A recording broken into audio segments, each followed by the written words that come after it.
This is the 2023 Hyundai Tucson HTRAC all-wheel drive version. This has a 2.5 liter engine, GDI engine, 4-cylinder. Comes with about 187 horses, 178 pounds of torque. I took this on me for about 2,000 kilometers of driving on a road trip. So please excuse the mess that's inside here. So let's hop into the passenger seat and see what's it about. Glove box like always. Very simple. It's awesome 8-inch touchscreen, which is fantastic. At the bottom there, you'll see 2 USB ports. One USB is for power and data. The other one is for just power alone. On the center console itself, you have drive mode, terrain, downhill braking assistant, auto hold, emergency parking, backup camera, and auto start and stop. So I'll show you what it looks like for the drive/terrain button.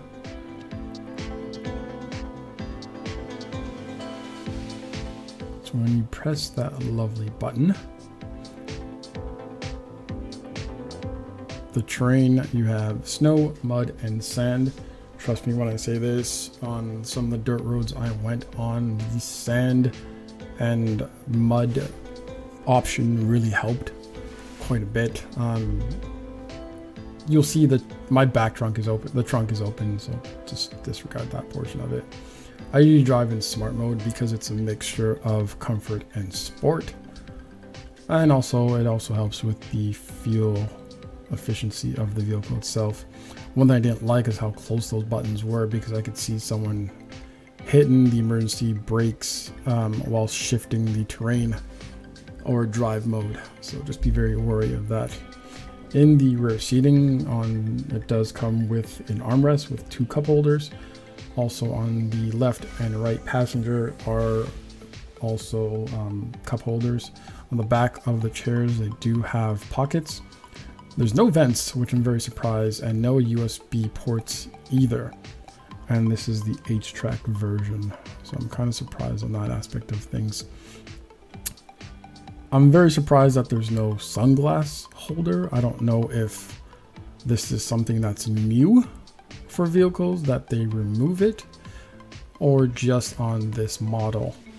I do really like the black, I guess piano black and silver accent, interior accent on this vehicle. Hopefully the upgraded version of this, it actually comes with illumination of lights, because that will be fantastic just to actually see that. Just because it's the piano polished black or gloss black, you'll see that it gets a lot of fingerprints on it, so just be wary. It's kind of neat that this does have a tire pressure on it, but only displays when you're actually driving. I'm not driving at this point. I actually have a friend actually there with the camera pointing at it and me going through the motion, so always being safe. The wheel itself is very unique. When we drive in a 10-2 position, you see the bumps at the top actually helps with holding the steering wheel better. I find that actually very unique. The bottom, I guess spoilers or whatever those things are, grooves at the bottom, that's very unique and different. Never seen it before. Usually just, I guess they're used for hand rest in itself. If anyone drives like that, comment below.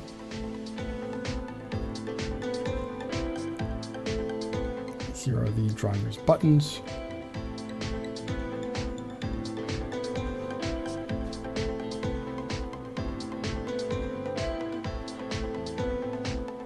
Again, just me, just very confused of why it does not have a sunglass holder.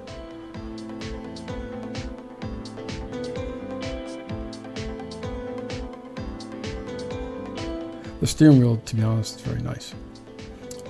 The DRLs is very unique. You see those 4 glass panels coming down, those are the DRLs. It kind of looks like a spaceship at night, which is kind of neat and cool. This is the very first vehicle that I've seen with a scroll instead of actual knob. It took a while for me to get used to the scrolling versus turning it left or right. So that's something to get used to. It's unique in that aspect of things. Different, I'll tell you that much. It's very, very different. I kind of played around with it like I was a DJ, so that was kind of neat, I guess.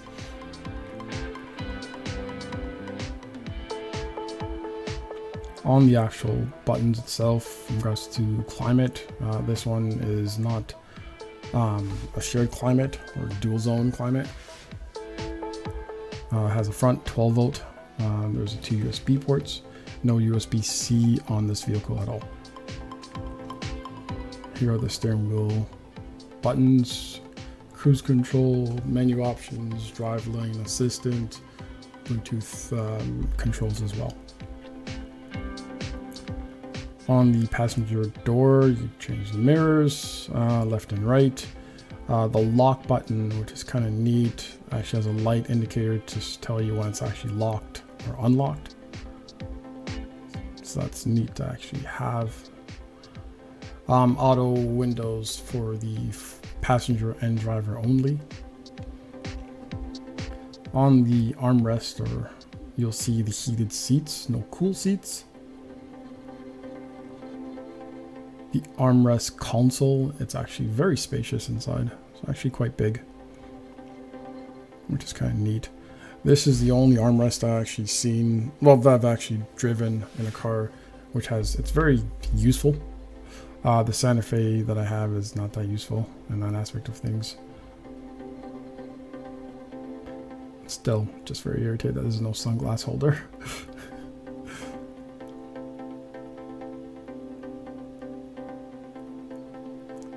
And very lovely. The black and silver accent on it.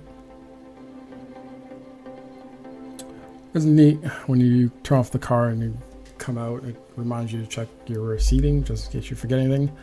In the trunk itself, it does not have the hidden storage or stowaway, you could say, in it, but does have a spare tire, just a normal spare tire in it. Good thing is actually in the car instead of under. I guess you could use those small panels like underneath like pockets to store stuff, but I really wouldn't. Just makes a lot of rattling unless you put a cover on it. It has a 12 volt power outlet on the back.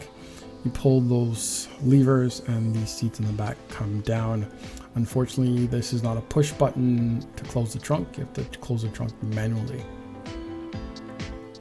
Back to the driver seating.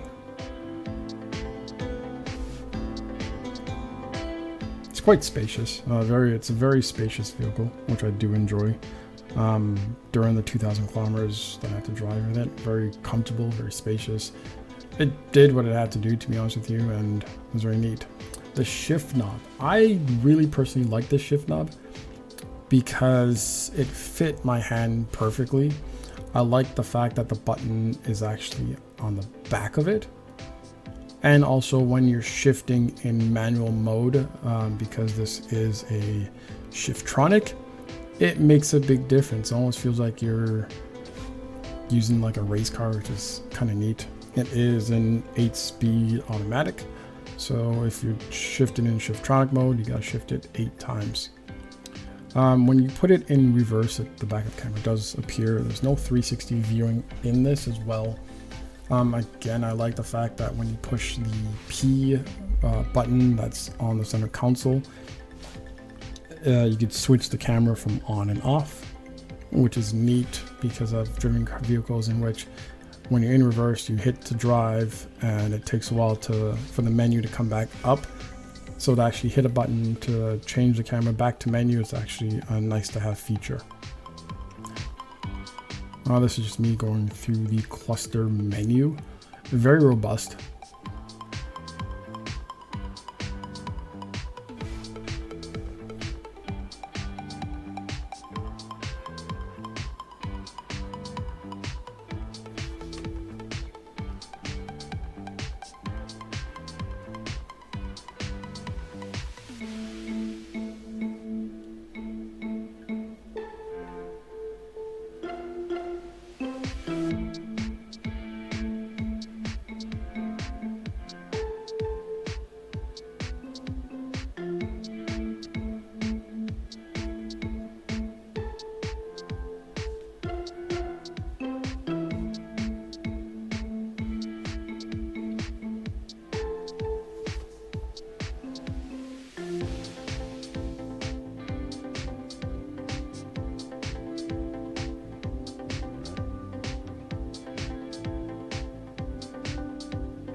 One thing I do like about the buttons on there, I think there's like 3 different buttons. You actually could customize it to do whatever you want for this vehicle, which is neat.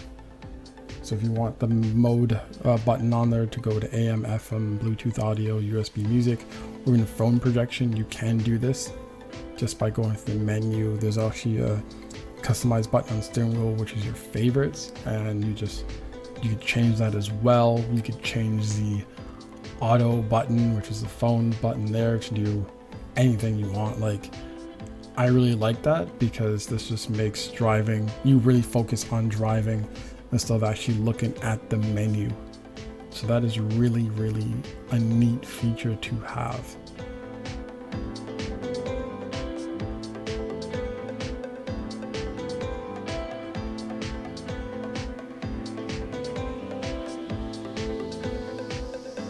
Again, the menu is very robust.